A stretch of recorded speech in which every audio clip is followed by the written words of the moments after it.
Good morning. Welcome to Bradfield TV. It's another beautiful Monday morning, and I'm in the nerve centre where all cool shit happens. And I just wanted to show you the map of Bradfield. I don't think this is online though. This is a map which has all the blocks which are cut on separate years. So this is it. So we have other copies there. So if you ever visited, I'm sure it would be all right to give you a copy for anyone that might find it interesting.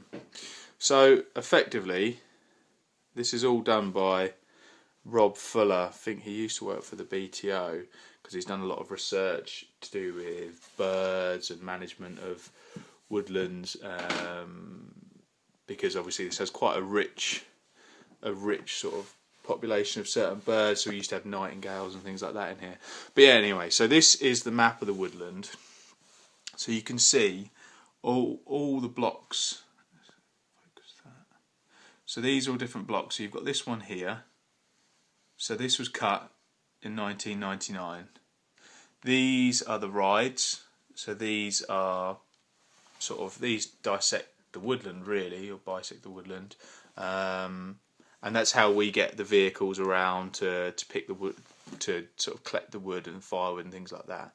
So it's pretty cool, and it's quite cool when you look around and you can see all the different stages of of the woodland growth. So this is the block that we're working in this winter. We've already cut this little bit here, which is just like a little edge, and that was the first thing we did in October. And now we're probably, well, I don't think we're quite halfway, but Giles, the manager here, he seems to think that we're cracking on. So, but we've got a lot of work to do. It's quite a big block. So this was cut in 1990, the year I was born, and it's a pretty interesting block as well, because it's got a lot of ash in it. Some bits of ash haven't got a huge amount of the dieback, but some of it on certain sides have. So that's where we're cutting this year. What else?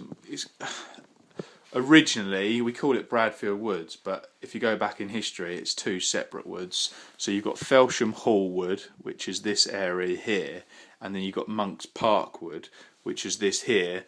And I believe it was in the 60s that this Monk's Park was double the size. Half of that, all along here, was grubbed out and sort of put to crops. But this bit up here that couldn't quite fit on the map, this is a bit which has only recently come under the management of the Wildlife Trust. So it is still coppiced woodland. You've got hazel, ash, all the sort of trees that we have in here, but it's really overstood. So you've got more actual big trees. When you think of a wood, you think big trees. That's what you've tend to got in there. But they've started to work it. So they did a block there in 28 last year, and it looks really good. It's come back pretty well. I think we did get a few deer in there though, that have hammered a lot of the regrowth. But that is it. We've got a meadow here which we have some sheep grazing, which is really rough, sort of scrubby, and they sort of keep that down in there. And what we try and do is keep these rides nice and wide.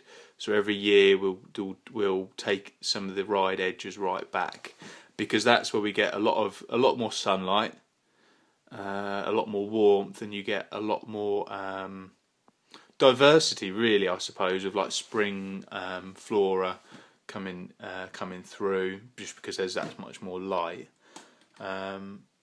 But then also these corridors are used by we have a lot of important butterflies in the wood, woodland species, and these corridors or these rides are what they use to navigate the wood.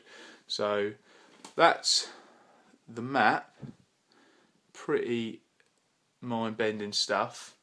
And if anyone's got any questions, hit me up. Right, cheers. Here's to a good day in the woods. Bye.